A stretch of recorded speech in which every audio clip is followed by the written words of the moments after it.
This is a Ben Frank Connection presentation.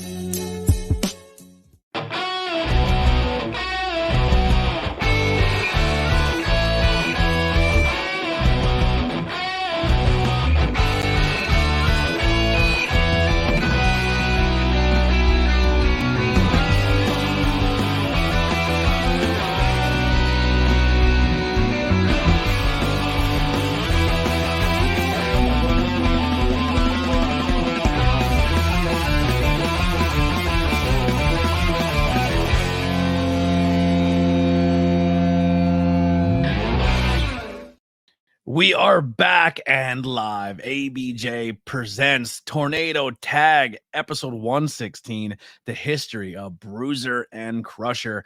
ABJ joined once again by the other host of this show, BP Burke. We have pulled officially in our long friendship the latest time we've ever came home from a pro wrestling show last night. Daylight savings did assist. Let's be fair.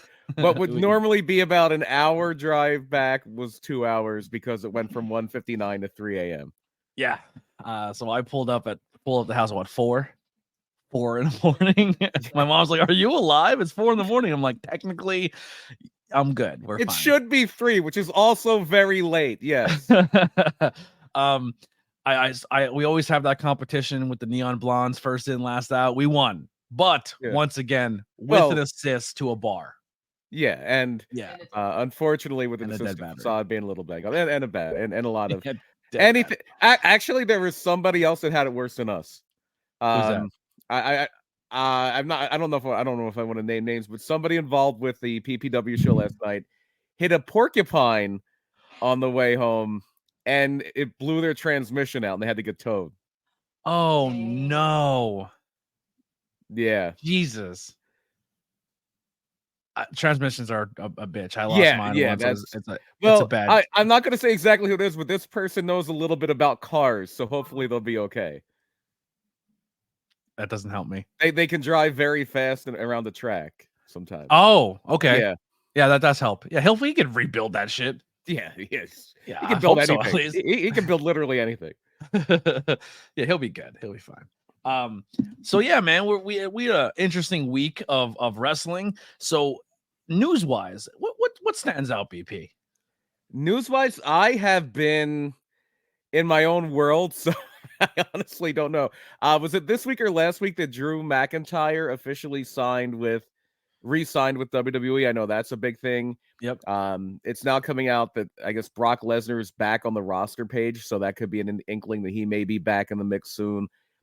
And Kazuchika Okada is officially AEW bound. Everybody pretty much had a feeling that was the case.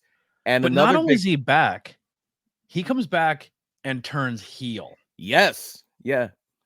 Now, is that now execution wise not as good as Hogan joining the NWO, right? Like it's not at the same level. Right. And Okada is the same importance, right? Would you say so? No. Okada is not the biggest star in American wrestling. Hulk Hogan, when he turned heel, had been to that point the biggest star in American wrestling for 12 years. What if Hogan went to Japan and turned heel? He was big in Japan too. It's a big deal for people who have followed Okada's career. It's a big deal for people who are into that scene. And more to the point, Okada kind of started that, not as essentially as a heel. New Japan doesn't really do heels and baby faces the way we do for the most part. You'll have people who are kind of heelish, like the Bullet Club, because the Bullet Club was supposed to be a Japanese take on American wrestling. There you go. A member of the Bullet Club, the Inevitable Club as well, Ace Austin. So it's a big deal in so much as AEW is loaded for bear right now. They're gonna, in a matter of 3 weeks, Will Ospreay has finished his other commitments. He is locked in. It seems like he's going with Bryan Danielson. Okada is in. He's with the Elite. He's with the Young Bucks. It seems like this is what we're going to get when Kenny Omega comes back. We're going to run Omega Okada back. It's been long enough, and it hasn't happened in the US yet. It's been long enough since they have It's been long enough since they have had their trilogy, and I think they may have done a few extra in G1s, that it will be fresh, and part of this audience may not have seen it. Well, and it's also like it adds to it because he has been removed as an elite member, and Yeah. Okada has replaced him. Right. And if you're going to do Okada Omega in the US in AEW, it makes sense for Okada to be the heel. It Yeah. makes a lot of sense. I have taken shots at AEW's booking before. There's things I have very strongly disagreed with that they have done. This makes a lot of sense. Did you watch last Wednesday? Yes.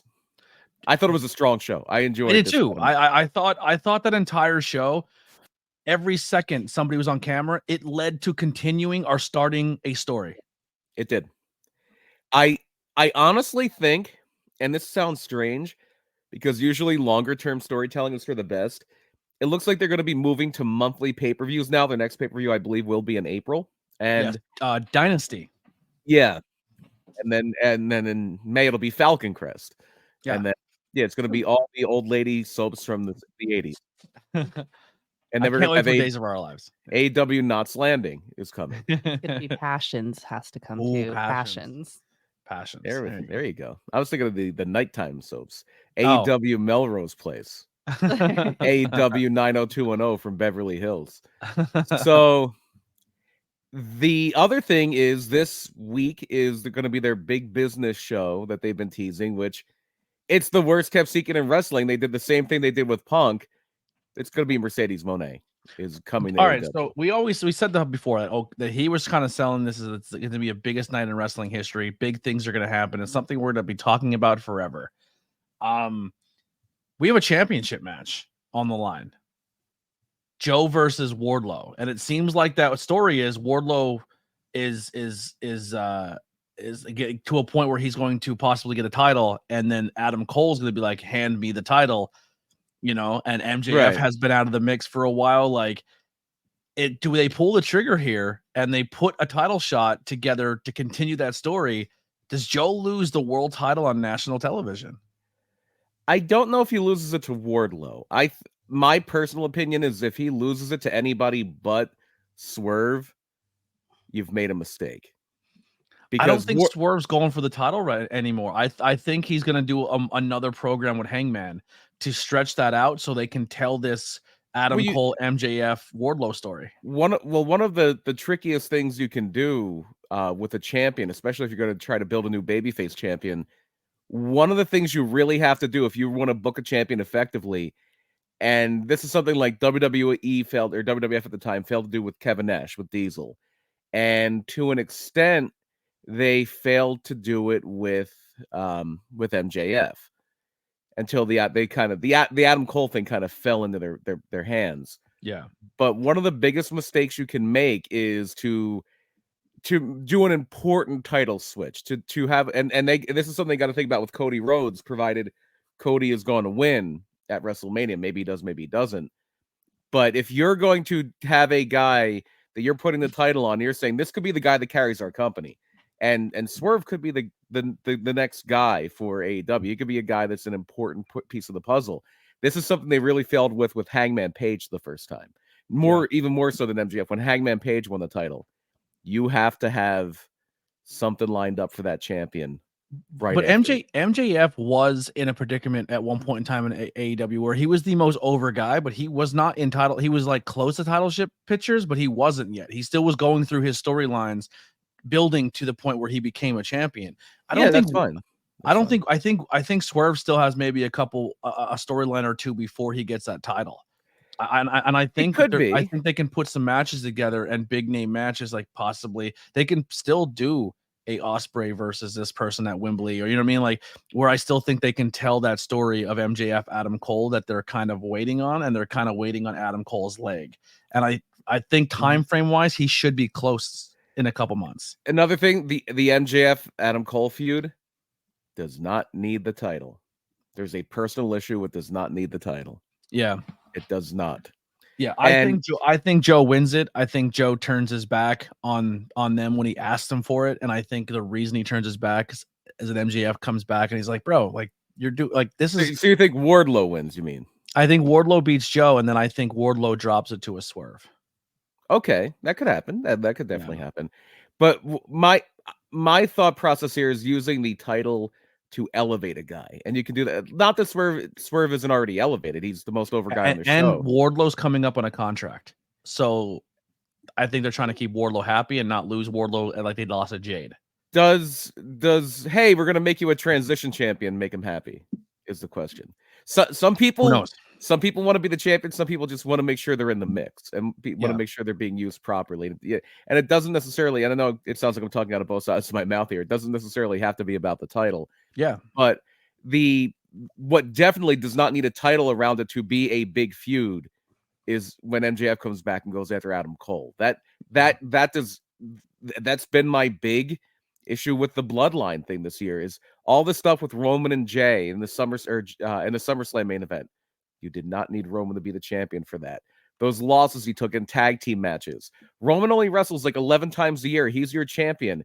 If he's going to wrestle at limited schedule, that's fine, but he should be defending that title every time he wrestles. Well, you said something interesting last time too. You're like Wardlow. I mean, well, Roman could have still lost last year at Mania. We could still have the match we have this year. Yep. And the only thing that this year kind of accomplished for anybody was, not even accomplished, but the only thing you really did this year with this storyline before getting to where we are now is bury LA Knight. The only thing Roman did with that title this year is bury LA Knight. Yeah, you did not. You could have even framed that Roman Jey Uso match at SummerSlam as meaning something more than the WWE title. This is about the leadership of the greatest family in wrestling. Yeah. And I mean, you still did that, but it didn't need the title attached to it. Roman losing a tag title match to Sami Zayn, Roman and Solo losing to the Usos did not need a title attached to it. The only time Roman being a champion even became relevant this year is when he wrestled LA Knight and when he when he did that 4-way that was kind of a throwaway match that nobody really remembers anything about at the Royal Rumble. Yeah, totally. And that is really a thing as far as I will die on the hill that Cody should have won last year. And I know a lot of very smart people disagree with that. If you look at like punditry and stuff like that, and a lot of the old school, except for the one guy, I don't want to even bring up his name, but Jim Cornette was the guy saying, "Yeah, Cody should have won." And this I hate how much sometimes I agree with him. Through third party because I don't listen to him. Yeah, he knows what he's talking about. But he can get a little out of touch. But forget about him. And this kind of ties all back to Swerve, where you have to be careful, and it really ties back to LA Knight. Because if you catch lightning in a bottle and you're saying, "Oh, we can wait, Swerve can get the title later," maybe that lightning dissipates. Well, not only does it dissipate, but you put Cody in a situation where it took up time for the fans to turn and be cool. The golden baby face has a time shelf where they get sick of seeing him win all the time, and then the fans think it's cool to hate them.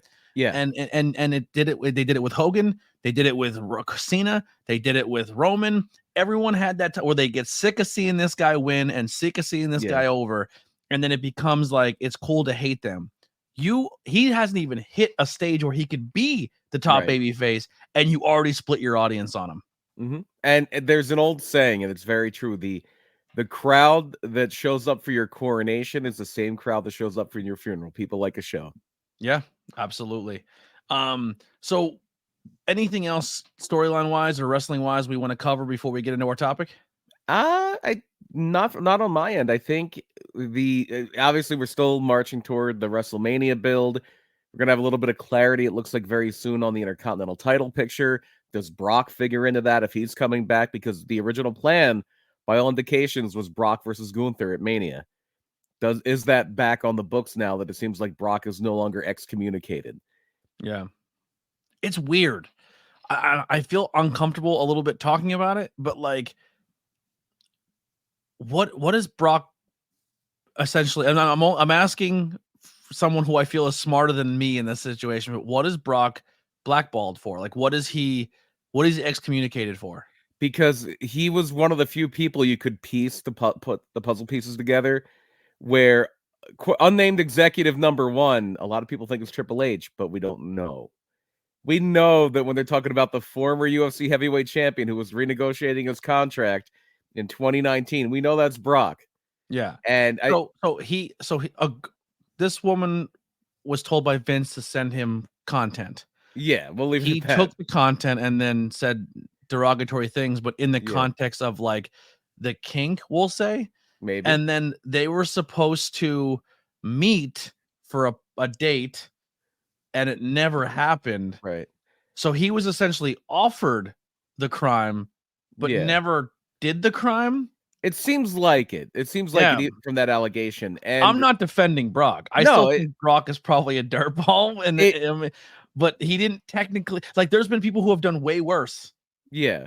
And I don't know. I just don't think way worse. Yeah, I don't think the crime fits the punishment because he didn't technically commit the crime. The worst he can say is he may have allowed the promise of sexual favors from somebody to be a negotiating point in signing a new contract. Sure, but like I can say, Brian, if you do next week's podcast, I'm gonna give there's gonna be a warehouse in New Jersey full of everything illegal in the world, and you agree, but you never walk into that warehouse and partake. You didn't do anything wrong. That's true. That's true. But in this day and age, sometimes all you need is the intent. In this day and age, sometimes all you need is the intent. It's an interesting conversation. I'm not defending either one way or the other. I'm just having the conversation to try to my brain to wrap around it. Right. Do I think Brock is just as if all these accusations are true, if everything in that lawsuit is true, is Brock a tenth as evil as Vince McMahon? No. Totally agree. All right, let's get into our history topic of the week. We are doing the history of Dick the Bruiser and Crusher. All right, let's do it, you turkey necks. I am the tavern champion. And I'm the Crusher. There's a lot that goes into it. You need to do the polka, you need to drink the beers, and smoke the cigars. All right, so the one video of the cigar in the pants. And here's the thing. As a kid, you didn't realize Mean Gene had a perverted sense of humor. So this cigar is hanging out of his pants, and Mean Gene's clearly like looking at it, and then looking at the camera, and then looking at it, and then looking at the camera. And you're like, we get it. It looks like a dick. But listen, if we're doing a Dick the Bruiser episode and Crusher episode, for these probably not both crazy Polacks, but some crazy Polacks, we got to drink a tavern beer here. You're going to crack a beer for tavern. I am beerless at the moment. I'm drinking Diet Dr. Pepper tonight. Well, you are a disgrace to our topic of the night. And Polacks everywhere. I'm just kidding. I do have a little bit of that in me as well. So also, he said something very Schuylkill County, or something we associate with the Schuylkill County in one of his promos. He said tree. Tree at him. Tree at him. One, two, tree. Well, one, two, tree. The way he pronounces three, is very local to us. I would say I'd never heard it that way until I moved to Pennsylvania. A couple two tree, and I'm like, what?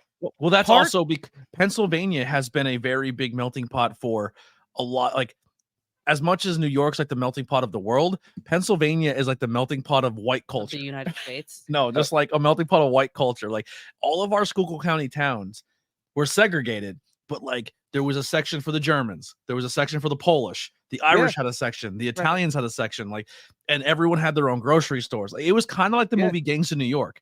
Like the section of Pottsville I live in, like literally the hill I live on. And I'm going to use a term that is sometimes, not sometimes, it's not a super derogatory term, but the hill I live on is called by some people. I know the area is called like Bunker Hill. This specific hill I live on, because this was the Italian area, is called Guinea Hill. Yeah. You can say that. Italian, you're allowed to say. I don't even know what that means. Guineas? Sorry. I'm Italian. Italian is a derogatory or racist, or it's not even race. It's a derogatory term that they call Italians. So Irish people were called mix. Okay. Yeah.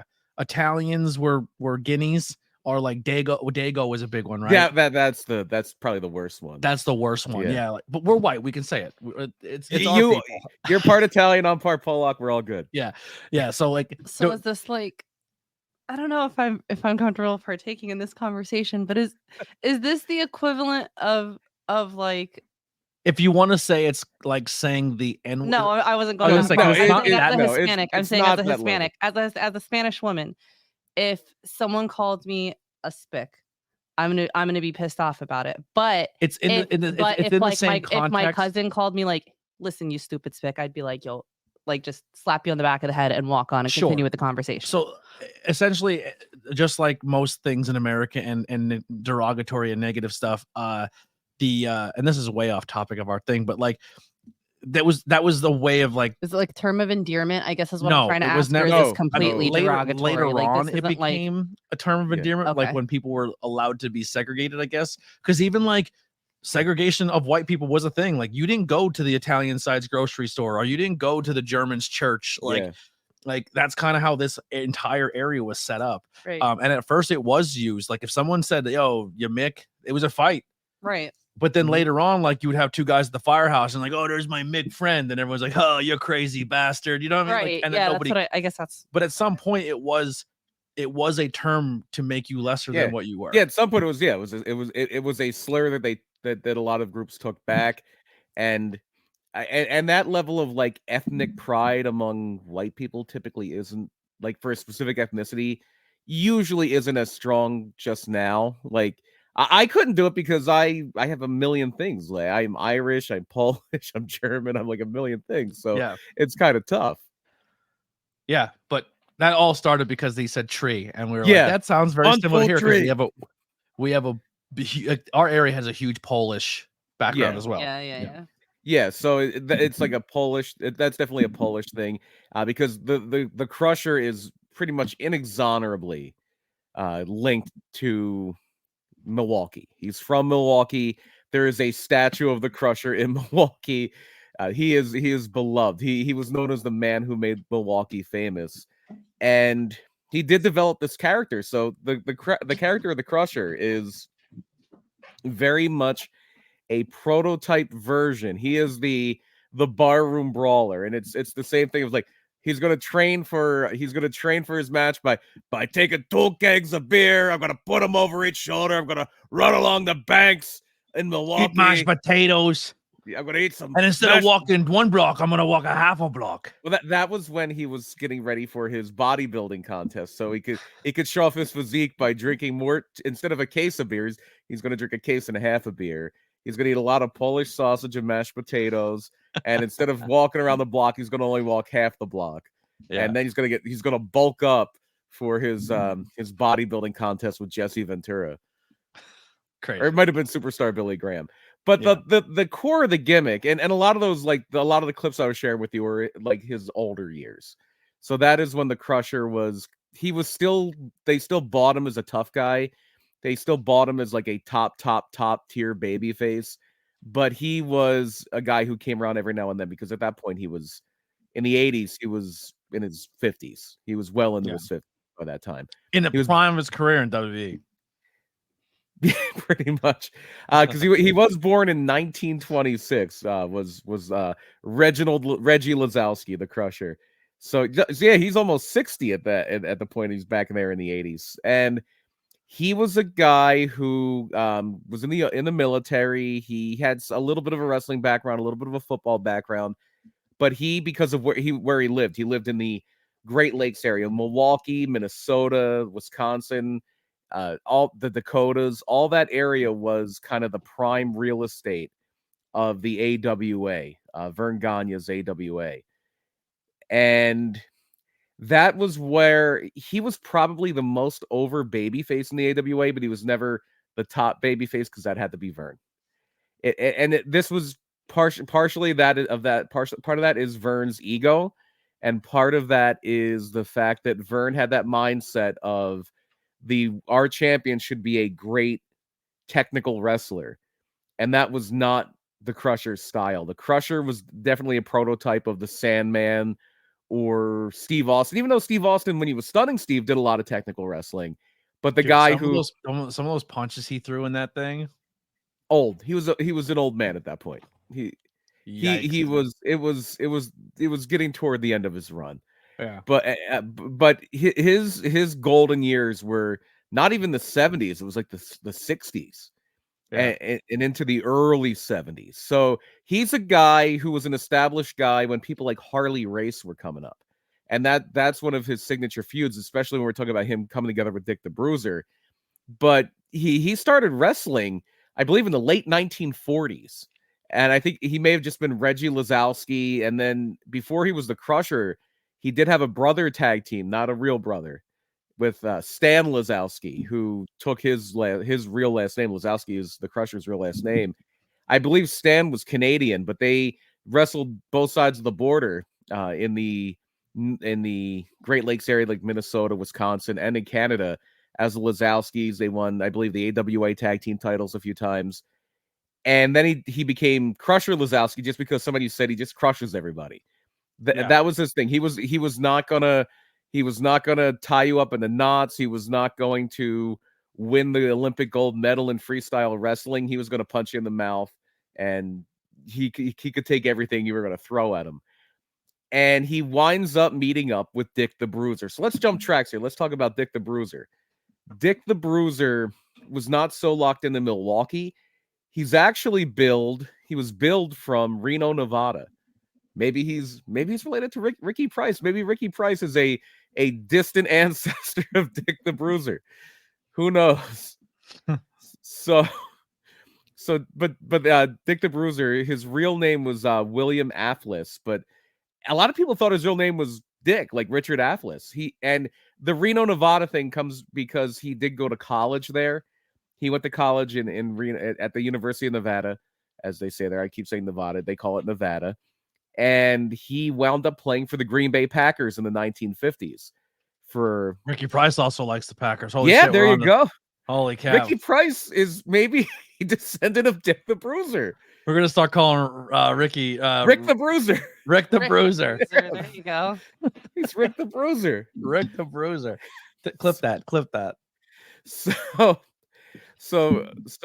Dick the Bruiser played for the Green Bay Packers at a time that was not exactly their glory years of the 1960s, the Vince Lombardi years, or even before that, like the height of Curly Lambeau before the 40s or the 50s. So 1950 to 1954, like the best teams are teams now that, I mean, some of them are on the come up, but the best teams in football were teams like the Detroit Lions and the Cleveland Browns, because the Cleveland Browns had Otto Graham at that point, I think. There's only like 4 teams in the NFL, so it wasn't hard to do it to you. But the Packers were not one of the top ones at that point. And one of the kind of key things that happens here is that while he's playing, he was an offensive lineman, and he got hit in the throat. And that's why Dick the Bruiser had a real gravelly voice like this. I'm Dick the Bruiser, and it fits his character so well. So it was a shoot voice. Yeah, and he's a big man, especially for the time. He was billed as 6'1", 261, looked every bit of it. If you look at later Dick the Bruiser and the Crusher, they're a little heavier. They've aged a bit. They've got a little bit more of a midsection to them. But when they were at their heyday in the 50s and 60s, these guys are just big guys where, like, if you saw them at a bar, you would get away from them. Dick the Bruiser has been compared, and he didn't have the amateur bona fides of him by any chance, but just the way he looked, especially in comparison to the people of his time where everybody was a lot smaller, the early Dick the Bruiser gets a lot of comparisons to Brock Lesnar. Even if you go to Dick the Bruiser's Wikipedia page and they have like an 8x10 of them, the traps are popping, the neck is bulging, what neck there is, because the traps basically go up to his ears. And yeah, in the chat, exactly, he was the world's most dangerous wrestler. And that's why when David Letterman got the late night show on NBC after Johnny Carson, he called Paul Schaefer's band when it was on NBC was called the world's most dangerous band, because David Letterman grew up in Indiana. And anytime David Letterman would talk about wrestling, even when he had like Andy Kaufman on and stuff, he'd always say, "Oh, that's like big time wrestling." That was the name of Dick the Bruiser's TV show, because he ran Indiana. Dude, Letterman is like, I that was one thing I've always liked about Letterman, like going back and relearning about him, is like I know wrestling podcasts and wrestling like this and wrestling journalism get a lot of shit. People say that we're not really journalists. We're not really, wrestling podcasters are lame and blah, blah, blah. But like, there wasn't a lot of people even to like, now TKO is involved with it and they're a multi like media thing, but like even during like the 90s and the Attitude Era, like ESPN and major sports networks and newscasters didn't cover wrestling, and if they did, they insulted it. So like independent wrestling journalists is essentially what kept the word going of the magazines and like pre-internet the magazines and all that stuff. So like podcasting and stuff is just as important. Like it's a medium of talking their love about something that we want to grow. And like David Letterman was giving wrestling a national exposure that like wasn't being done. Yeah, in the 80s was a little more. In the 80s was a little more. I think is accepted. But everybody was still trying. It was still kind of like everyone was always trying to like be the one to break the news to everybody that it might not be real. Like it's fake, right? Yeah. Yeah, and it was kind of like always like tongue in cheek if you talked wrestling. Yeah. Well, I mean, there was a point in the 90s between like the peak of Hulkamania and the Attitude Era where no, you were looked down upon for liking wrestling. Yeah. I mean, some people still do look down upon wrestling. Just because they can't shake the idea that they think that people who enjoy wrestling think that it's a quote unquote legitimate sport, when the vast majority of the wrestling audience now knows the deal. There you go. People who insulted wrestling weren't popular all over the world like ABJ and Gavin and Daddy Palmer are exactly correct, because I don't know if the news broke, if you see on the Instagram, but you're looking at Tornado Tag and ABJ and BP and ABJ are the #1 podcast in Taiwan right now. Yes. Yeah. It had everything to do with us and nothing to do with the fact that Tim Mingle, the folk singer, we used to live in Taiwan, and people know him, and his co-hosts and Pullbox Pals are from Taiwan. And just because they all listen to support him and we're still labeled a wrestling podcast, nothing to do with it. And we're not going to bring that up. Absolutely not. We are staking claim. Well, realistically, if they listen to that and then continue to listen and be like, yo, this pro wrestling, we could spark. We could bring wrestling to Taiwan. Yeah, because here's the deal. If we are the #1 podcast because they listen to a folk singer, no one's talking about wrestling in Taiwan. This is going to lead to us bringing wrestling to Taiwan like Jim Barnett brought it to Australia. This is going to be great. We are ground setting. And here's the deal. I don't give a shit if it's not legitimate. At the end of the day, this podcast has hit #1 in a country. Yeah. I'm taking it. Definitely. How do you say it? Have you done that? Correct me. No. Correct me if I'm wrong, though. Hasn't it actually made it in multiple countries, like onto the list #1. at least? But, on the list, yes. So you've made it in the list of how many countries now so far? 4. So we're getting placed. But #1. But #1. So Taiwan is the first one. First one. So we need to add a Taiwan flag back here to I believe for a moment we were #2 in Tanzania. But Tanzania. We were never we were #1. killing it in Tanzania for a while. Yeah. We need to internationally known. What country has those guys that wrestle in the dirt? They try to get them a ring. They have the ropes to do like really. It's all mud. I want to say it's Uganda, because I think I made the joke. Oh, did they learn from Kamala? But these guys are like legitimately from Uganda or live in Uganda. Anyway, back to Dick the Bruiser. Steven Chambers says more #1 countries to go. Let's go. We're gonna get there. Has Jim Cornette ever been #1 in Taiwan? I don't think so. No, just the United States. Just nobody Google that. Check that. Yeah, don't fact check. Yeah, he may have been. We don't know. So Dick the Bruiser he played about 3 years for the Green Bay Packers, and then this is a time. The 1950s are a time, and even in the 60s and actually even the 70s, like before the players union got really strong, and even into the 90s when free agency became a thing in the NFL. NFL players didn't make a whole lot of money. You made good money for the weeks that you played. Like you might have gotten paid like $300, $400 a week, which back in the 50s and 60s was good money. But you only that was your game check. And if you weren't playing a game that week and you played like 10, 11 games a year, you had to do something for the rest of the year. And a lot of football players wrestled. That's how Ernie Ladd got into wrestling. Ernie Ladd got into it. He would wrestle in the off season, and then he made a lot more money wrestling, so he became a wrestler. That's similar to what happened with Dick the Bruiser. He wasn't like a standout star football player, but he was a standout star wrestler. So he winds up becoming a wrestler, and he winds up under the tutelage and training of Vern Gagne, the head of the AWA, who we mentioned. We were talking about the Crusher. And they built him up pretty strong as just a guy who would run through people.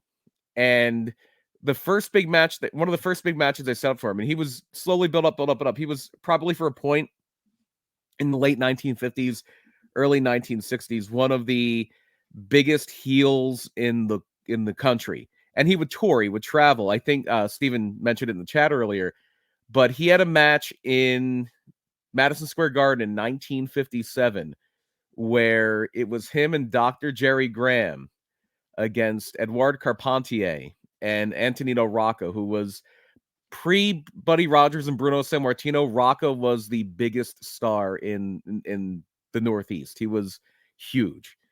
And to this day, one of the most over tag teams in the history of professional wrestling was Antonino Rocca and Miguel Perez Sr. So they had a match that kind of went over the actual confines of the match, and they just had a brawl after. It's something we consider probably relatively tame by today's standards. They just brawled after the match, and it turned into a riot, and a couple of cops got hurt, and a couple of kids got hurt. And for a time, and I think it was lifted fairly quickly. I think it was lifted. Were any of those kids in kitten masks? No. Okay. I think it was lifted fairly quickly, but Dick the Bruiser was banned for life by the New York State Athletic Commission, which just feeds into this idea that he's the world's most dangerous wrestler. Banned in New York, even when the ban was lifted, he's banned in New York.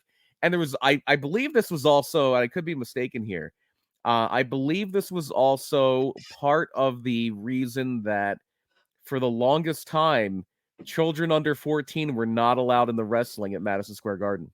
Oh, I think in the ring. No. They're still not allowed in the ring in New York or Pennsylvania. But the big thing there was it's just reinforcing this image of Dick the Bruiser as a guy who is dangerous, as a guy who, you don't know what he's going to do. You don't know who he's going to go after, and that's something that even lived on in like a Bruiser Brody or somebody, like, where fans believed that Dick the Bruiser was real. Like, everybody thinks that the idea that before Hulkamania, before Vince McMahon, that everybody thought wrestling was legit. People had questions, and it was in the newspaper. People had questions about the legitimacy of wrestling in like the 1920s. Yeah, and maybe before that. Like, here's the deal. Just because we watched it in the late 80s, 90s, when it was popular on television, like, if you go back and watch old wrestling and you've been in a real fight or you've seen real combat, you're looking at some things and you're like, that didn't look real. That like, Irish whip, I don't know if that's on the up and up. Yeah, you're like, how come when I get to a fight, how come I can't just throw the guy and he'll keep running? You know what I mean? Right. Like, there's aspects of wrestling that you're like that. Like, why doesn't he just move when he's going to jump off the top rope? He's staring right at him. I don't think a lot of people were jumping off the top rope in the 40s. Yeah, that's what I'm saying. But like, it's been there. Like, I don't know. What do you think? How do you think wrestling would have been perceived if they just said from the jump that, like, hey, we're doing choreographed stunt fights? I don't think it would have worked, because I think people to this day, I think this is the case for a lot of people. I think people like knowing the idea or like being able to suspend their disbelief. And I think sometimes wrestling now goes too far into its entertainment, because it makes it harder to suspend your disbelief. Movies are, everybody knows movies aren't real, but at the end of Endgame, Robert Downey Jr. and Josh Brolin aren't seen shaking hands and saying, hey, wasn't it fun to shoot that movie? And oh, look, it's just a show. I'm not really Thanos. I'm not really Iron Man. Yeah. Captain America's not really dead. Chris Evans is over here. You can be predetermined. You can be a highly athletic form of storytelling and not rub people's noses in it. Yeah. Give them a chance to it's not that they're going to really believe, but give them a chance to suspend their disbelief and to not be taken out of it. And that's where the reality of it really sinks in. And that's where a guy like part of the appeal of Brock Lesnar is that people know like Brock Lesnar really could beat everybody. Like Brock Lesnar is really that tough and really is that dangerous. It really could rip somebody's head off. It really is a legit MMA fighter and a legit NCAA heavyweight champion. Kurt Angle is an Olympic gold medalist. So the fact there is still something to there is still a benefit to somebody being perceived as real. That is not gone. So I don't think being too forward, unless it's going to be part of your brand, unless it's like Chikara or like a Lucha Underground, where we're going to go to another level here and we're going to just add even more fanciful storytelling elements of it. But at that point, it's less pro wrestling and more an action movie. It's an action movie with long wrestling scenes, basically. Yeah. So with Dick the Bruiser, that legitimacy was really there, and he worked hard toward it. One of his big feuds in Detroit, and Detroit wound up being a big part of his territory because he becomes a promoter too, and generally not a very good one. So he had Detroit as part of his territory, and he co-promoted with Gagne. It was under that AWA umbrella, but Gagne's territory was huge because Gagne's territory ran from like Detroit to Denver. It was big. And so part of it, the Dick the Bruiser part, was the WWA, and it was mainly Detroit, and they would run Chicago sometimes with their other promoters in and out of Chicago. Fred Kohler was a big one, the most successful one in that territory, I guess, until nowadays with like Tony Khan running there a lot, and WWE, and it was Detroit, Indianapolis, Chicago was kind of Dick the Bruiser's stomping grounds, and Detroit became a point of contention. We'll talk about in a second. So Dick the Bruiser had an angle with another ex-football player who's a more famous ex-football player, Alex Karras. Alex Karras was he played for the Detroit Lions, and he was very well liked. I think became an announcer. Alex Karras also became a very successful actor. If you've ever seen the movie Blazing Saddles, Alex Karras played Mongo. And if you've ever seen the TV show Webster, he was the adoptive father of Webster. Have you tried to watch Blazing Saddles on like HBO Max or anything yet? I have it on DVD. I have a Mel Brooks collection. I put it on the other day, a couple months ago, to like watch it because I was like, I'll watch this movie. It's been a long time. They have like a 45-minute like mini documentary before the movie starts to like explain to you that you're going to hear and see really suggestive things that like in today's time isn't very good. Like I was like, what? Just play the movie. Like if you watch Blazing Saddle, and this is not an original thought of mine. This is what I actually found and shared on my own social media, like because the anniversary of Blazing Saddles just came out. If you watch the movie Blazing Saddles and the biggest thing you take away from it is it's funny to say racial stuff, you didn't understand the point. You didn't understand the point of the movie. Saddles. Yes. The point of Blazing Saddles is all these racists are being outsmarted by the one black guy who has the balls to stand up to the guy that they're all afraid of. Pretty much. Yep. That's Blazing Saddles in a nutshell. It's kind of like when people when you talk to somebody about like Rick and Morty, you're like, I love Rick and Morty. I'm like, do you like the fart jokes or do you get the deeper meaning? Like But that's the same with Beavis and Butthead, with South Park. Yeah, it's always been the same thing. But yeah, I have the Mel Brooks collection on Blu-ray, and Blazing Saddles is part of it. So now I want to watch I want to watch a Mel Brooks movie tonight. I am always very partial also to Spaceballs. I love Spaceballs. Ron, I think we just found. Oh, actually, we found two now. We're gonna do Tarantino and Mel Brooks. Mel Brooks. Yeah. So Alex Karras was another one of those football players that would occasionally wrestle, and they wanted to set up a thing with Alex and Dick the Bruiser. So they do this instead of like doing an angle on TV. I don't even know if they had TV at this point. They did. Like wrestling was one of the first things on TV in the 50s, but they're going to do an angle at Alex Karras's bar, which is owned by Alex Karras and two brothers that he was friends with. And they were going to do a worked thing where Dick the Bruiser and Alex Karras are going to get into a fight at the bar. but they didn't smarten up the partners or their family. So the uncles of the two brothers that were partners with Alex Karras, when they saw Dick the Bruiser going after Alex, went after him, and it very quickly turned into a real fight. Police were called. The bar was destroyed. A few police officers were injured. A lot of patrons were injured. Dick the Bruiser was put in jail for a little bit, and it was wild. It was wild. Steven Chambers is a knowledgeable wrestling. One of these episodes, we're going to bring Steven Chambers in. I think you'd be very impressed with Steven. Yeah. With a lot of his knowledge. He's very, very good. And this is like his wheelhouse. He loves old school wrestling.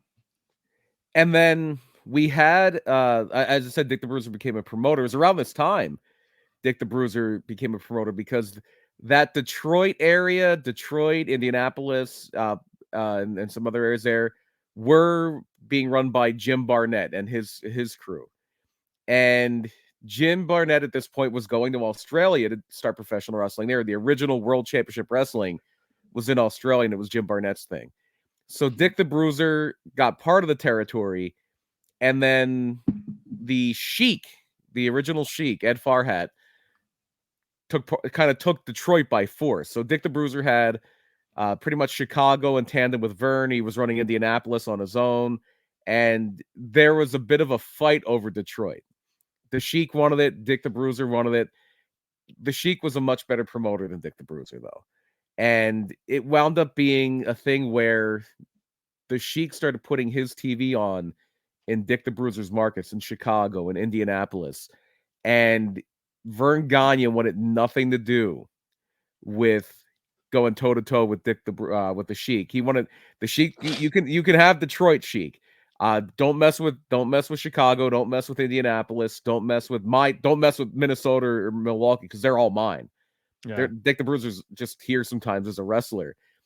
So that kind of ended the feud. And the Sheik was winning anyway. Dick the Bruiser just never wanted to give up. But it wound up being that they wound up working with each other. They wound up doing matches together. Like the Sheik's biggest rival was Bobo Brazil. And there was a match. There was a match with Bobo Brazil and Dick the Bruiser against the Sheik and Bobby the Brain Heenan. And the funny thing about that, a wrestler, right? Yeah, Bobby was a wrestler who would manage. So there's not a lot of footage though of Bobby in ring as a wrestler, right? He wrestled quite a bit he wrestled at like WrestleMania. We saw WrestleMania 5, but he wrestled at WrestleMania. No, I'm saying 4. like not when he was like the chicken shit manager getting his ass kicked. Yeah. Like, actual footage of Bobby like in his prime wrestling. No, because he didn't wrestle a whole lot. Usually he wrestled as a manager. He was a manager that would wrestle frequently. I gotcha. Because he was pretty good at it. He great bump. He could take a bump. He was a really good bumper. Yeah, he always said my whole thing was I wrestle like a manager and manage like a wrestler. So if it was with it being Dick the Bruiser and Bobo Brazil against Sheik and Heenan's there to eat the pin. I don't know that for sure, but I guarantee you Heenan's there to eat the pin. Yeah. But the funny thing about that is the Sheik always had a manager, because the Sheik's whole gimmick, and we could do a whole episode on the Sheik, maybe we will someday. And his whole gimmick, the Sheik was really of Middle Eastern descent, but he was born and raised in the United States. He was born and raised in the Detroit area. He was a Christian. He was, but his whole thing was his gimmick, and he never really got nationalism. He was never like death to America or anything like that. Yeah. Even when anti-Middle East sentiment grew, like during the Iranian hostage crisis and stuff. His whole thing was he was supposed to be from this rich, old money Arabian family, and he was the wild child of the family who was too crazy to be over there. So they sent him to America to get it out of his system and be crazy over here. And he would always have a handler. He would have Princess Amayola, who was his actual wife, who was sometimes his second. The most famous person he had as his manager was Abdullah Farouk, who would later leave Detroit and go on to the WWF and become the Grand Wizard, Ernie Roth. So, and after Ernie Roth left to become the Grand Wizard, he would have people in and out. He had the original Brain. Eddie the Brain Creechman was the original manager called the Brain, and he would manage the Sheik a lot in Detroit because I think he was out of Quebec, and it wasn't that big of a travel thing to go from Quebec to Detroit. But when the Sheik would travel more, Eddie Creechman didn't want to travel with him because he had a lot of legit business in Quebec. So sometimes Heenan would manage the Sheik, sometimes Gary Hart would manage the Sheik, sometimes whoever they could get would manage the Sheik at points. And the time that Sheik and Bobby Heenan teamed, Eddie Creechman was their manager, so you had Bobby the Brain in the match and Eddie the Brain on the outside.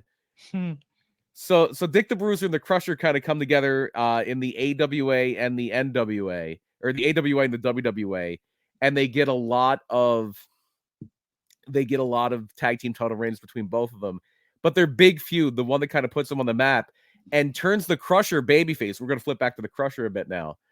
The thing that turns the Crusher very much a babyface is the fact that he was in this big feud. Him and the Bruiser were in a big feud with the number one heel tag team in the AWA in the early to mid 1960s, which was, and if you know what these guys look like, it's weird to think of this. They were the pretty boy flamboyant, like almost like a Shawn Michaels of their day. Handsome Harley Race and pretty boy Larry Hennig, who was Kurt Hennig's father, who would later, as people realize maybe he's not that much of a pretty boy, be Larry the Axe Hennig. But they were Handsome Harley and pretty boy Larry, and the Crusher and Dick the Bruiser, and then unfortunately we would have to say that a lot of this stuff did have very homophobic overtones. It's like that they were sissies, they were not real men, and they would call Harley Race and Larry Hennig the Dolly sisters instead of their actual names. But that was like a huge feud, and it really was something that kind of primed Harley Race especially to be the 6-7-time NWA World Champion he wound up becoming. But that was what always blew my start. mind with Harley Race is like one of the things you don't really like. There wasn't a lot of in pro wrestling, especially back in the day, was tattoos. Yeah, not a lot of guys had tattoos. Harley Race had not just one on the arm, like he had forearm tattoos. Like well, the main one was the one on the forearm. That was like the big one for him. Yeah, that was rare. Yeah, there they go, Handsome Harley and pretty boy Larry, right there. So yeah, I mean, back then, to use the old joke, tattoos are for sailors and loose women. That was the idea. Yeah, like Harley was kind of different back then when it came to the tattoo game. Like, yeah, he was. That was a rarity. Like a lot of like men with tattoos was usually like people who were in some kind of like gang or the military. Yeah, at that point. And I don't know if Harley was in the military. I don't think he was, because I know the way Harley Race got on the wrestling was there were two old school, like the teens and the 1920s wrestlers, Stanislaus and Wladek Zabisco, and they were like old school. Like if Dick the Bruiser is the prototype for Brock Lesnar, then Stanislaus Zabisco is the prototype for Dick the Bruiser, except he was actually a legit wrestler too. He wasn't like a football player, it was a brawler. He was a trained wrestler. He was like a guy who could snap you in half. That'd be a fun topic. Our favorite tattoos in wrestling. Tony Storm and Deonna Purrazzo's before they got covered up. The tattoos. The tattoos. The Pepsi logo. Now I'm very unique because I'm one of the few people in wrestling that doesn't have tattoos. Yeah, you're old school. I'm very old school. Yeah. So that's how Dick the Bruiser and the Crusher kind of link up as a tag team, and they team pretty regularly there for a while. But Dick the Bruiser would focus more on Indiana, and the Crusher until the very end never really strayed too far from the AWA. He did have some AWA title reigns. He was a 3-time AWA champion. Twice he'd beat Verne Gagne for it. He was never champion that long though. He was champion for like a few weeks here and there. And they always say it was that Verne Gagne maybe even been a little jealous that the Crusher was a bit more popular than he was. There was a little bit of jealousy about Dick the Bruiser, the Crusher being the fan favorite, even though Verne Gagne was this great wrestler, almost went to the Olympics. Was Verne a good mic guy? Not like the Crusher. Verne Gagne was very matter of fact. Verne Gagne was very straight laced, right down the middle. Well, that's why Crusher dominated them, because Crusher was funny on the mic. Not funny, but he was entertaining. Crusher was definitely a personality. He was more of what would later be known as a sports entertainer, where Verne Gagne's whole thing was he's a legit wrestler. he was the owner, so he was always positioned as a top star, and everything. So was that kind of was built actually a on him. conversation. That professional wrestling and sports entertainer are one and the same. That term means the same thing, and I was like, not necessarily. Like I guess when we were trying to find out examples of how one is different than the other, and that's a great example. Like Vern Gagne is a professional wrestler. Crusher was a sports entertainer of his time. Like you can be a kick-ass dude in the ring and do amazing technical moves and ground games and grapple and do all that technicality stuff, which is more deemed of the pro wrestler. And then your high flyers and everything like that broke that mold, was almost like that sports entertainer thing. But even if you weren't good at either one of those, if you can be on the mic good enough to do something in the ring, you were deemed more of a sports entertainer than you were a wrestler. And then and that was kind of something that was like, well, we can push you to be a sports entertainer, even though you're not a good pro wrestler. Like, yeah, I don't know. It's a weird terminology there. Yeah, it's definitely a thing where it's what is your strong suit? What do you like? R-Truth is he's a competent wrestler. I'm not saying he's a bad wrestler. Yeah, But he's good. He's an entertainer. He's an entertainer. The Miz is a very competent wrestler. He's a very underrated wrestler. He's an entertainer. That's what his base is. Even so, I'll go further to say somebody like CM Punk. CM Punk is a personality, and he's a very good wrestler. I have CM Punk matches I love. They're some of my favorite matches ever. CM Punk is an entertainer. Roddy Piper is an entertainer. I'm talking about people who do have the bona fides of being like good quote unquote workers. Yeah. But what really brings them to the dance, what really sells them is their personality. Yeah. And that's kind of where Sean coined, like when he said, when the term sports entertainer became a thing, that's why Sean said, I'm going to be the best damn sports entertainer in this business because I can wrestle, but I can also carry myself in the mic and be a character and put myself over the top. And that's what kind of split the audience between him and Brett, because Brett was that old school pro wrestler where he wasn't as good on the mic. And every time him and Sean stepped in the ring as wrestlers, Brett was the better wrestler, but Sean would outdo him on the mic skills. I always thought Sean was a smidge overrated on the mic. Great character work, great personality. I always thought he was like a little bit overrated on the mic. Yeah. He knew what to say and how to get it done. No, he wasn't bad by any stretch of the imagination, but he was never on the level of like, well, around that time, you didn't really have a guy like that in WWF. But like Mick Foley is incredible on the mic. Steve Austin, The Rock, John Cena, people of that ilk. Shawn Michaels is like maybe a rung below them. Yeah, I would agree with that. What was your question, Lily? You pretty much said what I was gonna. What I was getting at was, would you say that someone is better at sports entertainment if they're not necessarily like, we'll say that. So, for instance, you were saying Bret Hart is more technical, where Shawn Michaels has more of the personality and the characteristics and can speak behind a mic. So, I don't know, on everyone, but would you say that like sports entertainers are more people who, if you took wrestling out of it altogether, The Rock, John Cena, people who go on to Hollywood and things like that and can still do the entertainment without the sport? Absolutely. Yeah. Whereas a wrestler, if you take out the sport, there is no entertainment. Bret Hart's not starring in a movie. Right. That's what I mean. If you take out the sport, there is really no entertainment. Like the sports is what makes them the wrestler. He was on The Simpsons. He was on Lonesome Dove, the series as well. And he played a genie in a stage production of Aladdin. No, he didn't. Yes, he did. I am Googling Bret Hart as the genie in Aladdin. This is fantastic. See that? So I'm going to grant you 3 wishes. Was it entertaining? If you don't think Bret Hart can be entertaining, you need to watch the promo he does about El Dandy. Yes. Yeah. He's a great wrestler. I will honestly say this. I think, regardless of how much they disliked each other, that, oh my God, this is not it, is it? With the harem pants? Yeah, where he has... Does he have like rainbow pants? It's gotta and be. A vest? I think there's I don't think there's 2 instances of Bret Hart dressing up as a genie, so it's gotta be. This is amazing.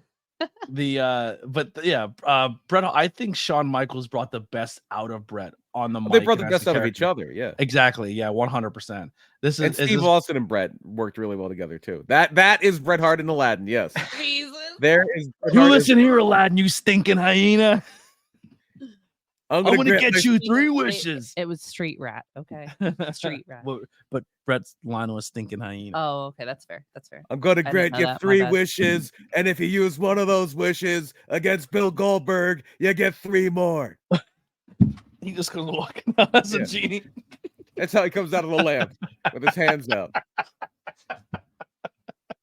I need video footage of Bret Hart speaking as the genie. That's fucking amazing. So as far as the end of their careers with Dick the Bruiser and the Crusher, Dick the Bruiser's age caught up with both of them. They were still around, but Dick the Bruiser kind of, once the territory thing was over, he would still come out of retirement every now and then. Even in late in the AWA run around like 83, 84, he would. There's a famous match with him, somewhat famous, I think in Comiskey Park in Chicago. But it was him, Dick the Bruiser, it was Bruiser Crusher and Baron von Raschke, who was like an old rival, against the Russians. It was Ivan Koloff, Nikita Koloff, and Crusher Khrushchev, who would go on to be smashed from Demolition. And they had a big match today. I want to say it was Comiskey Park in Chicago. It may have been in Detroit. Oh wait, Comiskey Park is, I don't remember. I'm not good with old baseball stadiums. He was either in Chicago or Detroit or the baseball stadium. Dick the Bruiser was also in a lot of TV commercials in Indianapolis. He wound up being a color commentator for Glow for a little bit. The Gorgeous Ladies of Wrestling. Because I guess the guy who started Glow and who's still involved with like WOW now, Women of Wrestling, David McLean, was from Indiana and was a big Dick the Bruiser fan. And he winds up, one of his last on-camera things was at Starrcade 1990, because he wound up being like a backstage guy for WCW. He was the referee for Starrcade 90 in an infamous and not very good match between Sting, who was at that point the WCW champion, and his rival of all of 1990, the Black Scorpion, who came down in a spaceship that looks like it was made for like a 5th grade school play. And he comes out in his scorpion outfit, and boy, do you know he looks like Ric Flair. Boy, do you know he looks like Ric Flair. And it wasn't always meant to be Ric Flair. This is one of those things where they booked an angle without knowing how they wanted to end it. Where Sting, when in his first run as champion, was kind of haunted, or he was terrorized by, and this could be another episode, well, not a whole episode, so maybe it's good as a side tangent. The Black Scorpion kind of threatened Sting, like, Sting. It was like a man from Sting's past. They made you almost want to think it was the Ultimate Warrior, even though there was no way they were getting the Ultimate Warrior. Mhm. And then Ole Anderson, it's funny, we're going to be talking about him next week. Ole Anderson was the booker at this time, and he was also the voice of the Black Scorpion. He would just do the voiceover. And I guess he wanted Angel of Death, who actually did play the Black Scorpion at points, but nobody really knew who Angel of Death was, so it wouldn't have been a big reveal. They had nowhere to go with this thing, so they'd have Sting wrestle different guys as the Black Scorpion on TV and on Clash of the Champions and on house shows. It's like 10 different guys play the Black Scorpion. He would do like magic tricks. Like he would grab a plant out of the crowd. Like this plant would act like they were terrified. He would just grab somebody, throw them in a cage, and turn them into a tiger. Or he would take a fan out of the crowd and put them in a chair and put them. Do you ever see the magic thing where they put the thing over the person's head? It's like a box and they twist it around, so like they're twisting their head around. He would do that to a fan. And In the middle of a match. no, it was be like he would be doing this to taunt Sting. He would be like just doing this to try to get in this. This is why I did not fuck with WCW. This is not the best of WCW. So, like any other time the WCW did something really stupid and they had to fix it, I guess we gotta get Rick out to get us out of it this time, and that's what they did. That was a good thing about WCW. No matter how bad things went, no matter how bad the booker this week screwed it up, in case of emergency, break that glass. Here comes Ric Flair, and everything's okay. Do you think that's kind of like AEW, where you're like, all right, the booking's not strong, but goddamn, we have some of the best wrestlers in the world, so just have them go wrestle? Yeah, to a degree, yeah. Because you can't fuck up a match when you have that roster. Like, if you put a match together pay-per-view, it's going to be fine. You know what I mean? Yeah. Like, but maybe the story build-up's not the strongest. Right. And and it wasn't. I think AW's bigger thing is like there isn't really a story.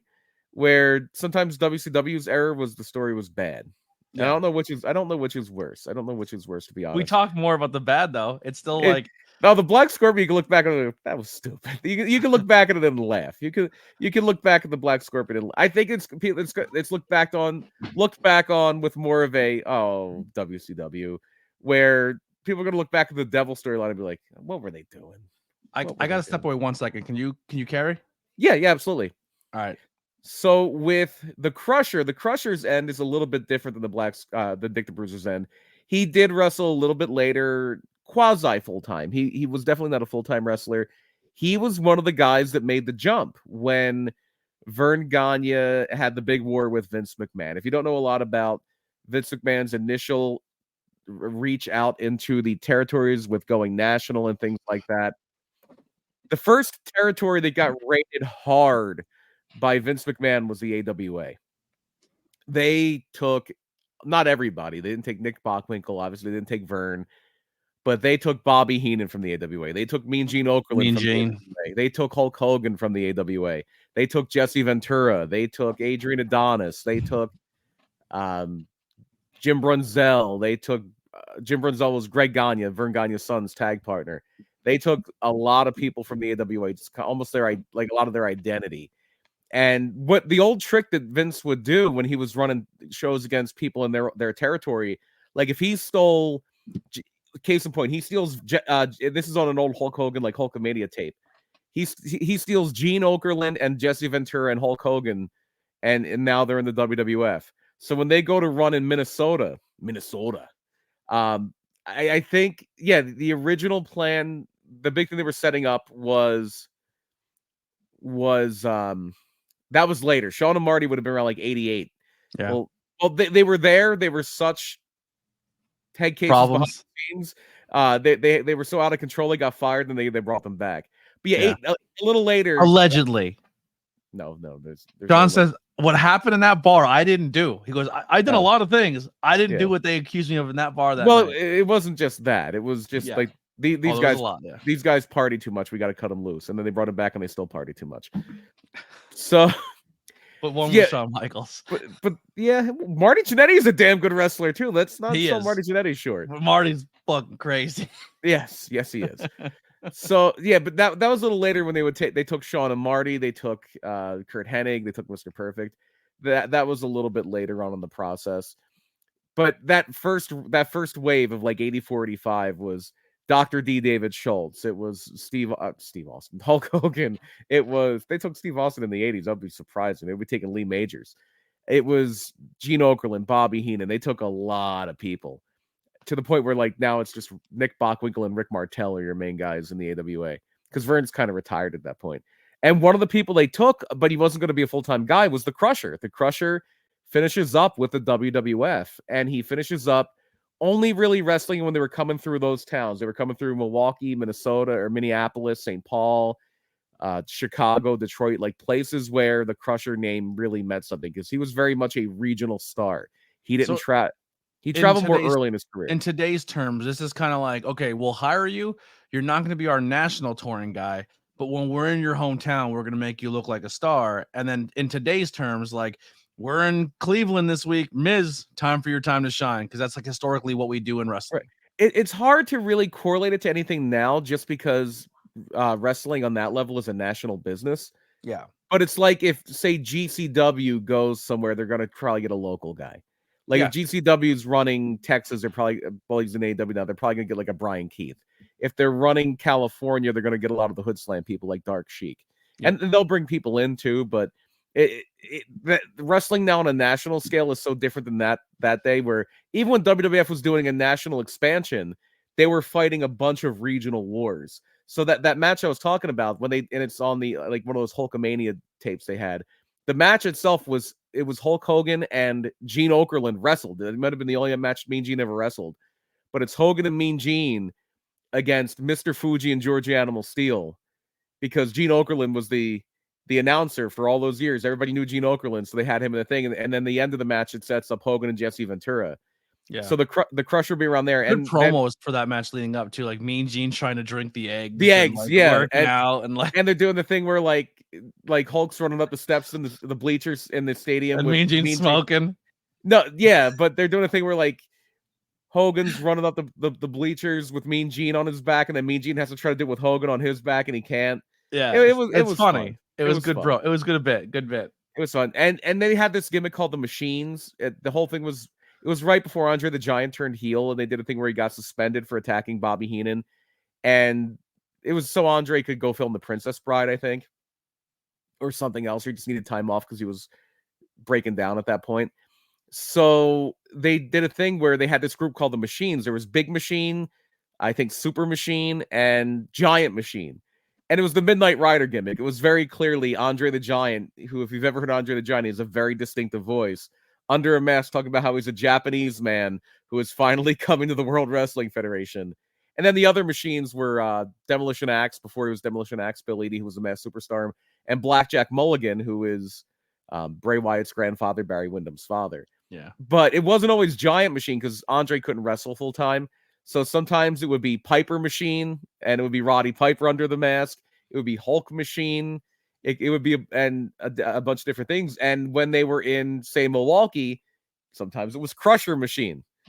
And the Crusher would be one of the machines. That's awesome. So so they do. I think I had it here. It was in my notes. The very last match the Crusher has that we know of was a tag team match where he teamed up with Ken Patera as a replacement for Billy Jack Haynes against Demolition, and Demolition lost by DQ. His last TV appearance, I actually saw the Crusher live once, not wrestle, but I actually saw the Crusher live once, and this is related to Dick the Bruiser too. So I was at Slamboree 94, which was a WCW pay-per-view. It was the first pay-per-view I was ever at. And Slamboree, for the first few years, it was a pay-per-view. It was the Legends reunion show. They would do like a Legends match or a few Legends matches on the show. They would induct people into the WCW Hall of Fame. This was the second Slamboree, and like the only Legends match was Terry Funk and Tully Blanchard, and it was part angled because Terry Funk came back later and turned heel. But they inducted some people into the WCW Hall of Fame. One of the people they inducted, one of the people they inducted in the Hall of Fame that was there that night was Vern Gagne, and another was the Crusher. And they also inducted Dick the Bruiser, and the Crusher accepted on behalf of Dick the Bruiser, and he even does a promo at that show with Mean Gene Okerlund. At Slamboree 94 would be a fun show to revisit. It's a pretty good show. It's a pretty good show, and we're coming up. It would be a good show to cover maybe in May, because it'll be the 30th anniversary of it. And I was there. Right. We can cover another pay-per-view I was at. All right. That'll be fun. All right, I'm with it. And then his final appearance was at WWF Over the Edge 1998, which is actually the Over the Edge pay-per-view before the one in 1999 when Owen Hart passed away. But in the front row was, and I don't know where exactly they held this, but it must have been in like Milwaukee or something. It was in Milwaukee. So the Crusher and Mad Dog Vachon, who was one of his biggest longtime rivals, were front row. And Mad Dog Vachon was the one where they had the fake leg that Diesel ripped off and tried to hit Shawn Michaels with it. And Jerry Lawler was still the heel color commentator there. So Lawler comes over to them, makes fun of how old they are, and he tries to steal Mad Dog's leg, but Mad Dog Vachon takes off the leg and hits Lawler with it instead. And then Crusher gives him the big bolo punch. And there's a big pop because the Crusher knocked out one more guy in Milwaukee. And unfortunately, Dick the Bruiser did pass much earlier than the Crusher. That's why he wasn't there for that Hall of Fame induction. He passed away in 1991. And and he was, I believe, in his 60s. I believe he was 62 when he passed. And then the Crusher passed at 79 of brain cancer in 2005. Yeah, they're very, very fun characters. Very, very great topic. Thank you guys in the chat. That was an episode that you guys have requested, and you guys picked a good one. Did Brian do a good job in his research and presentation? I always love learning about new things. And I did a lot of research. I went to the saloon. I had a few beers. He went down in Pilgrim. He had a couple Irish. He got a little Polish sausage, and then he went and drank a bunch of beers. I had a IPAs. couple. I had Churches. 3 beers. I had a Polish sausage, and then I danced with the dollies. How many beers are you drinking next Saturday? I have no idea. Ooh, next week might be a very subdued BP Berg because we do the show late, so I should be okay. I should be. So clear they're then. giving away free beer like 2 blocks away from BP's house. Oh yeah, Was yeah, Ole yeah. Anderson a big drinker? Every pro wrestler's a big drink. I Can you know, we tie it in? Can we tie it in? actually, you know who was not a big drinker? The Crusher. Not Ole Anderson. The Crusher. I don't know about Ole Anderson, but the Crusher for real. Baron von Raschke, who was a good friend of his, who was an AWA mainstay, did a shoot interview. Was like, yeah, the Crusher didn't drink a lot, and he didn't drink beer. He would have a glass of wine every now and then, but no, he like Reggie Lazowski, the man, was not a big beer drinker. That's awesome. Interesting. See that? It's like Punk coming out being like, I bang heroin. He's like straight edge his whole life. But yeah, so yeah, that was just a gimmick. It was just Free-basting the my Crusher life. being that guy, that ideal like barroom brawler from Milwaukee. Yeah, he sits at home and reads books and classical music and drinks a glass of wine. But all right, man. Let's real quick before we get out of here. 5 questions with ABJ. New one drops tomorrow with Ronnie Moses of the Security Inc. We have the episode right now. Blink-182 One More Time is my first ever in 6 years solo podcast doing a review of an album. Go check it out. Timmy Mingle's episode that made us #1 in Taiwan is out right now. You can go check That that was one all out. us. That had nothing to do with Tim. Yeah, F you, Tim. Wasn't you. Go and also go support Poolbox Pals. Great podcast. Brian can probably smash out his bedroom window from where he's at right now. We just did the Bruiser and Crusher, which will be available on all podcast platforms here in a moment. If you do listen to the podcast, we are live. We're live on YouTube, which we are growing on. Also Facebook, Twitch, and X. And I hope I'm on the right channel this time for X, because last time I put it on Opinion City, it's correct. But head over to Facebook or Twitch or those other platforms, or your favorite podcast apps, and help with the audio side of things too. If you're in your car, you're bored, go check out a past episode. Just listen to it, give a review. It helps out a lot. We are back on Tuesday with our new movie review. It's going to be me solo, and I'll be doing the Teenage Mutant Ninja Turtles Mutant Mayhem review, which I'm pretty pumped about. I'm a big Turtles fan. Then this Thursday, we're back for another live episode with the Brothers Gray, who jumped my car this weekend. So huge shout out to those guys. Very fun to hang out with after shows and really got to know them a lot the last couple weeks. And, I don't really want to blow good up their spot, but I'm a big fan of the Brothers Gray. Yeah, when you're as done, well. can I just mention something real quick here? Yeah, almost done. So, Sunday, the history of Ole Anderson. Then we're Rock. back. We'll be back Tuesday with Primal Fear, Gable Hodder, and then Thursday we'll be doing Courtney with Courtney Smith talking about Terrifier, and then the last episode of the month we are covering WrestleMania 1. Yeah, the granddaddy of them all. No Crusher on WrestleMania 1, unfortunately. I don't think he ever wrestled on pay-per-view. They probably did some TV. But I don't think the Crusher ever made it to a WWF or any other pay-per-view, because by the time even AWA got the pay-per-view, Crusher was long gone. But while you're on YouTube, if you go over to at Premier Wrestling app, which is the Premier Streaming Network, Premier Wrestling Network, if you go to their live section right now, the latest thing that is on the live section on Premier Wrestling, at Premier Wrestling app on YouTube, is PPW Born the Run, which is the show we were at last night. You'll definitely get a chance to see me because I had to first of all play ring announcer for the end of one match, and then I had to almost get steamrolled by Sammy Chaos because I had to go break up a fight. You will see me. There's a few times where I rush to do. I grab some gear when I'm not recording my own stuff, and I play doctor for a segment. Yeah. You may also you almost saw me in a very bad spot too, because there was a point where I was doing a lot of work behind the scenes. I was trying to make sure the show was going off without a hitch, and to kind of take a shortcut. Sometimes if there's nothing really going on,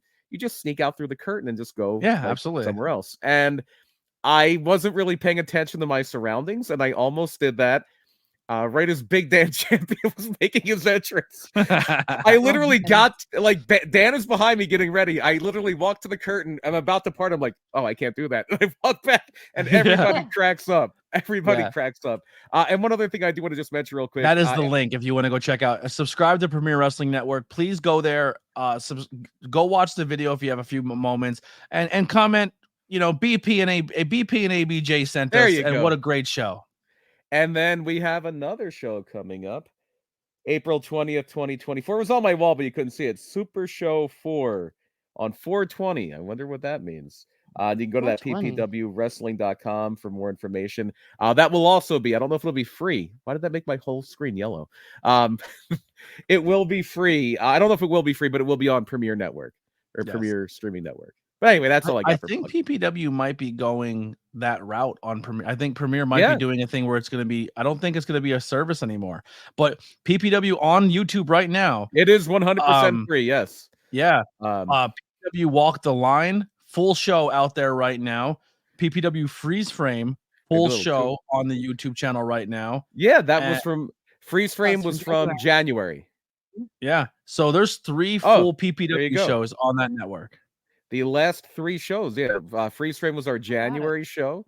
That featured that I'm trying to think of what that featured now. I should really know that. And I'm not. I don't want to blow this up or put anything out there, but like I need you guys to know something right now. Like this podcast started, you know, as Tornado Tag is its own thing a long time ago, and we worked really, really hard at it. And because of this podcast and because of your guys' support and helping us and just us getting out there, like BP is a bigger deal at PPW. Like we came in as fans, and now he's like he's helped backstage helping. He's on screen as an interview guy. Like this podcast opened a lot of doors for us, and we're very thankful for that. And it's really, really cool that we're able to enter as BS fans, but then be welcomed into the business, and we're being respected by some peers that we don't take lightly for. Like we're very thankful for opportunities and the things that come for us in wrestling. And I just want to wrap up. It did lead. Sorry, I know I'm making this too long. It did lead to something that was a little like, oh man, I was trying to another friend of ours. I was trying to explain kind of what I do there, and kind of in front of things, and even behind the scenes, like what my role is there. And they're like, oh, okay, so you're Bruce Pritchard. I'm like, damn it, I am Bruce Pritchard. Yeah, you're definitely Bruce of all the people I have to be, why am I Bruce Pritchard? You know. Yeah. And hopefully one day, you know, you'll get as popular as Bruce Pritchard, and then I will be tailing you and like, can we do a podcast together? You could be Conrad, yeah. I'll be my Conrad, yeah. And then we also have Evil Dead Rises. I have to redo this graphic, but this will be joined with one of your drinking buddies at Pilguru. Oh, Charles Moran will be joining me on this one. Mr. Horror Prince himself. Yep. And then the last podcast. One of the great artists, too, in the local scene. Oh, yeah. Chuck is a great artist. And you see Chuck a lot of GCW shows when they're in the Northeast area. He's the guy with real long hair, big nose ring, mustache, and glasses. He's a fun dude. Big wrestling fan. And then the last episode of the month will be the Dante Elizabeth James episode, TikTok sensation, 611,000 subscribers. So very, very popular, super entertaining. How popular in Taiwan though? You might they're not number one. There you go. No. You might have a chance. They might not be number one for wrestling, but they're probably number one for a Oh multitude. yeah, they're number one for everything else. They probably do have a higher footprint in Taiwan than we do. They're amazing. They're super amazing. New merchandise out right now. AEW dropped a new logo, so of course you know Lily had to spoof it. Get ready for Mania season with some ABJ podcast merchandise. Oh, the Liberty Bell. The Liberty Bell, yeah. Looks good, right? You know that you know it's calling you. You know it's calling you. 316 days right around the corner, and Zach Ertz can be your gateway drug. Okay, Zach Ertz can be your gateway drug. Zach Ertz is definitely not my gateway. If my gateway drug would be hard pass, Jason Kelsey. Well, he's retired now. Yeah, but he's my gateway. He would have been. Jason Kelsey's the one who made me like the Eagles a little more. And now he's gone. So once again, I hate the Eagles. Yeah.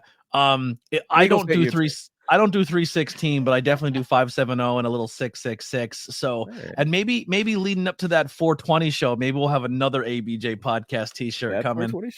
Yeah. And then this logo is done in white, but we also put the gold out there. That's the boxing shirt, I call it, the ABJ 570. Very cool. we're doing some game streams.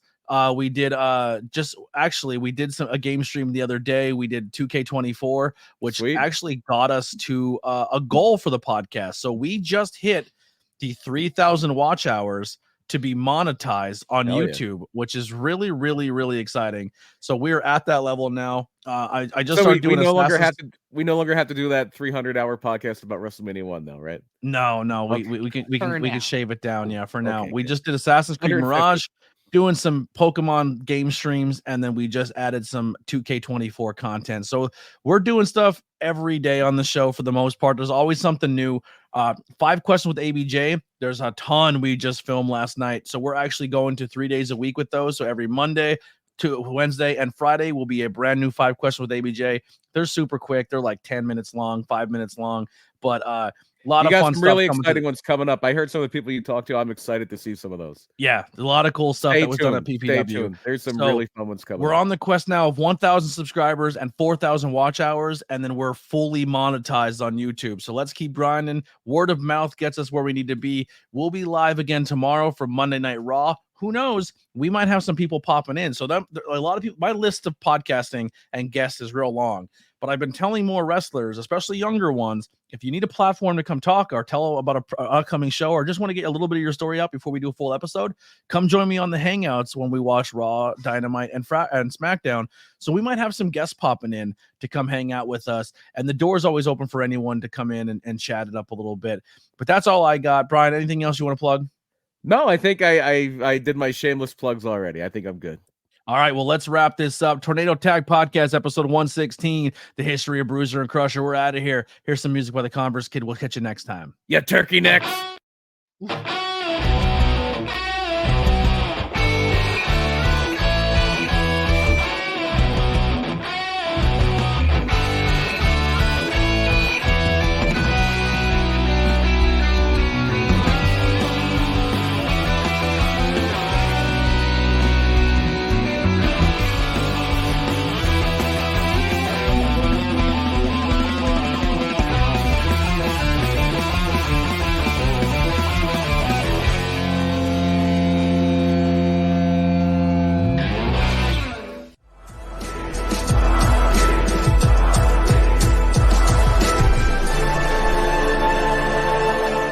Thanks for watching this presentation.